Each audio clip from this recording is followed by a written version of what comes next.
This talks about implementing a specific basic income for Australia, and we're calling it a fair go for all Australians. So what is a UBI? Well, it's basically an unconditional weekly payment to every adult citizen and permanent resident. We regard it as a floor to stand on, not a ceiling to achievement. We see it as a social dividend that's underpinned by Australia's total natural, human, technological, built, organisational and knowledge resources. Maslow's hierarchy of needs allows us to put the UBI into human context. At the very bottom there we've got our physiological and safety needs, and then love and belonging, esteem and self-actualisation. The social democratic promise is that we will lift everybody up above our basic needs, and to do that via the provision of services directly by the government, as well as via regulated markets and welfare. Welfare is needed because full employment cannot solve poverty. 50% of our population can't work to earn an income. They're our young and old, incapacitated, they're unpaid carers, and people who are between jobs.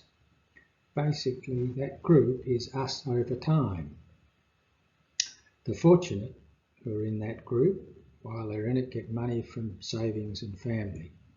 The rest get it from welfare, charity, and unfortunately crime, which is in many ways, if you think about it, a rational response to exclusion. And for 12 to 14% of the population, this source of money is insufficient to keep them out of poverty. There's clearly a systemic cause to poverty when we look at it from this point of view, and it's that quite simply some people lack money to express their basic needs. Who are they? Well, they're mostly women with young kids, old, incapacitated, and people between jobs, all of whom have no savings. Problems with the existing welfare system have been highlighted during COVID. Right at the beginning, the government saw the problem of people being thrown out of work, and they increased the unemployment supplement called the Job Seeker Supplement. And what happened was charity in fact dropped and business was sustained. In fact, my daughter, who works for a charity in Australia, reported that she had people calling in tears. For the first time, they said they were able to get through a week without having to worry about bills or how to get food, and that they said they would not be coming in for charity food because if there are other people who needed it, they would want them to have it. But that was an amazing turnaround from how previous recessions have hit us. But of course, the lockdowns ended last year, in Australia for a while at least, and what happened was employers found they were competing against welfare, and as a result the government dropped the benefits again, basically to force people into work. In the current lockdown, the supplements have not nearly been as generous, and also entitlements harder to get, and as a result there's been more demand for charity than ever before. So under the existing system, it's clear we either force people into poverty or we deter them from work. We believe that a UBI can be paid to lift everyone in Australia above the poverty line. And our modelling indicates that we can in fact pay a UBI of around $500 a week to all citizens and permanent residents over 18 for life. And that we can do this without increasing taxes or government debt. And we can do it by simply creating the money to pay for it. And do this without driving excessive inflation. The perceived risks obviously are inflation, as we said, but also potential labour shortages, people wanting to just do their own thing if they've got enough money to live on.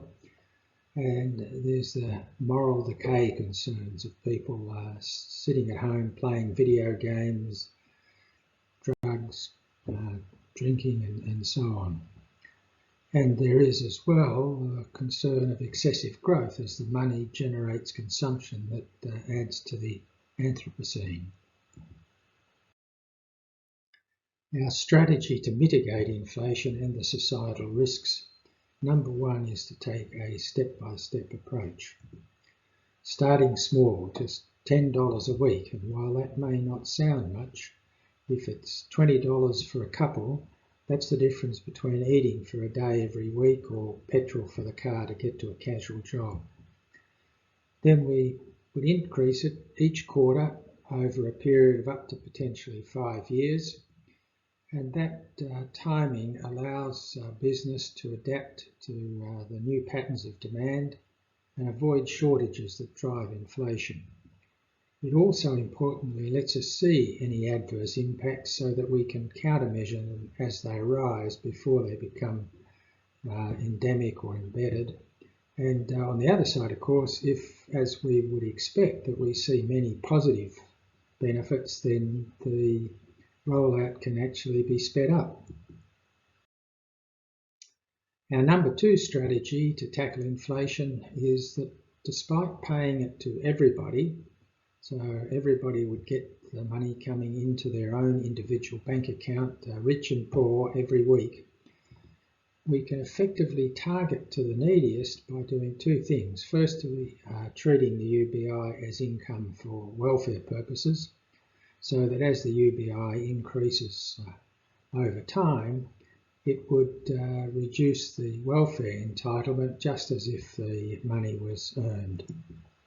And we can do it also by amending the tax code to phase in the recovery of the UBI on taxable earnings up to $80,600. And above that, the full amount of the UBI would be recovered via tax on your earned income. This approach benefits around, or would benefit around 75% of the Australian population, and the rest would be no worse off. This graph shows on the horizontal the gross annual income with the blue bars before UBI, and on the vertical the net income after tax. So on 80,600 the tax is leaves you with a net slightly over $60,000. When we add in the UBI, which are the earned income and the UBI together, we can see that at the bottom, which is the yellow parts of the bars, is the UBI itself, is being paid to every single person. And if we look above 80,600, the net amount equals the blue bars, what people were getting before there was any UBI or recovery.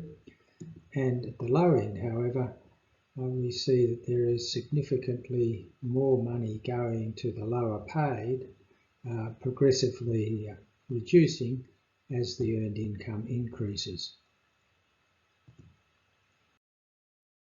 So the inflation can be further mitigated through those strategic offsets of welfare and work, but there are others as well. To just take an overview, this table looks at the injection less costed offsets. So the injection would amount to about 520 billion if we were paying $500 to all of our 20 million adults. But as we've said, if we recover UBI from earned income on a phased scale, we can get back about 213 billion. The welfare and administrative savings by treating UBI as earned income for welfare entitlements would save about 142 billion. As well, the money that is injected into the economy will circulate through, generating new business profits, wages, on which additional tax revenue will be paid on that additional revenue, and that additional tax could equate to around 35 billion.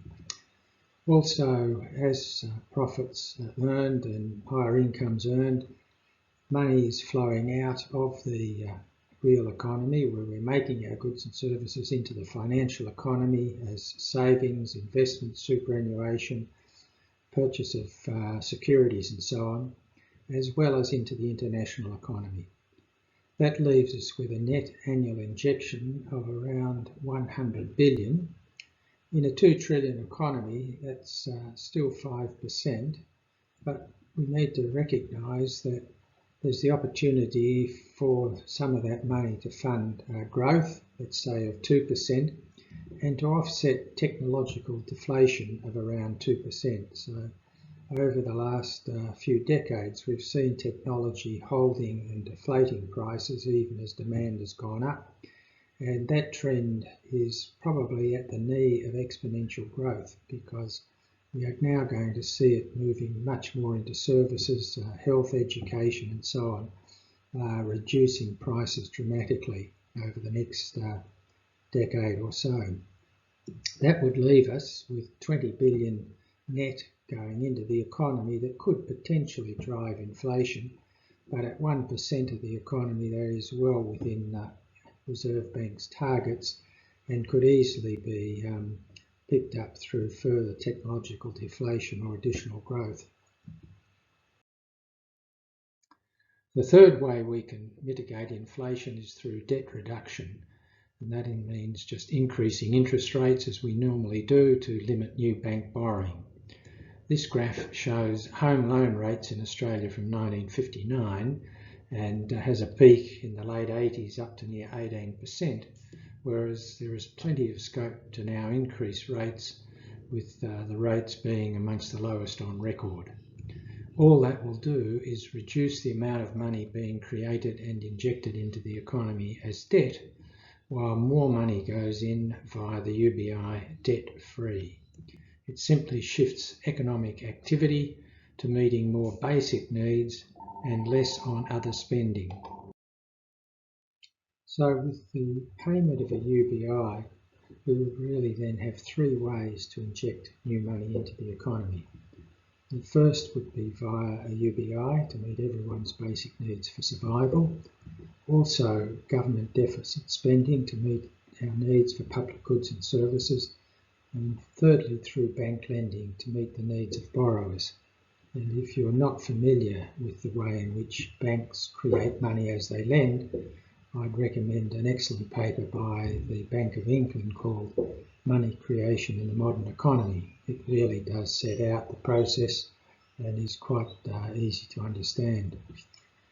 But of the three ways, we believe that the UBI should take precedence simply because it alone guarantees survival for each member of society. We would end up with three tiers of income. First, the universal basic income to meet every adult's basic needs. On top of that, earned income for the 50% of the population who are able to do paid work at any time. And then welfare as required to meet additional costs where people are incapacitated or frail and so on. Importantly, if we introduce a UBI in this way, we don't need to make any major changes to any of our other systems. Not to employment, though low-wage earners would get an effective wage rise at no cost to employers. No change to welfare, though the UBI would be counted as income in determining entitlements. And no change to taxation, though the tax code would be amended to recover the UBI on the sliding scale. There are obviously significant benefits for employees and the self-employed, even for those who are having the full amount or a large amount of the UBI recovered through their earned income, because what it means is by paying it to everyone every week, if your employer no longer needs you, if you're a self-employed person and you lose a major contract, you get sick or injured, or you have to take care of your kids or a parent, or for any other reason you lose your income, then you are assured of $500 a week coming into your bank account every week to meet your basic needs.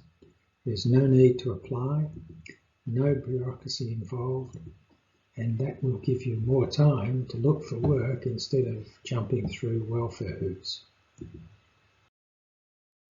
There are other beneficiaries as well, particularly the 3 million poor, plus our low-paid workers. They will finally have money to meet their basic needs, and no one will be slipping through the cracks. There'll be no more second-class citizens. The people will be free of precarity. There'll be no more poverty traps.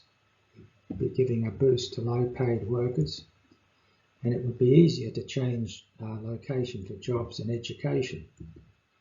Less domestic abuse due to financial stress, and it also will give women the ability to flee domestic situations because they will have their own money and are better health and both mental and physical. It also gives, importantly, part recognition to unpaid work for caring for our young, incapacitated and our elderly, or it gives the ability for the UBI recipient who is caring to pay for respite and or allow them to take on some paid work while their dependent is being cared for.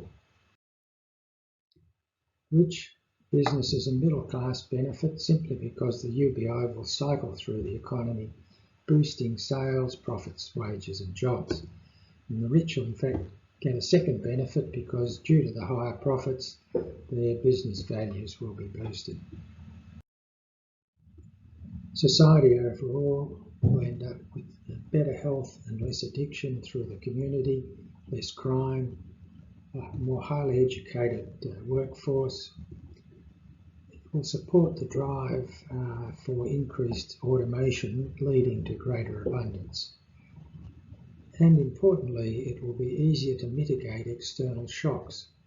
Because we're paying everybody and they have their own account, if there is a natural disaster, a pandemic or economic downturn that affects a particular area or the whole country, it means that we can direct money immediately into the pockets of the people who need it. There'll be more social cohesion and less conflict. It will deliver overall a more competitive Australia because the security offered of a universal basic income will underpin lifelong learning, entrepreneurship and creativity, and it will provide a more flexible and committed workforce who no longer are working under threat of poverty, but doing so in order to better themselves and their family. The UBI is the most democratic means of allocating our resources. We should not think of it as government spending and hence not be part of the deficit, because it really is citizen spending. It gives each person a direct vote in how society's resources ought to be allocated as they spend their money to meet their own basic needs. And then as the money goes through the economy, it'll boost sales, profits, wages and jobs. Overall, our whole society will benefit from UBI. We can do it, and we must do it.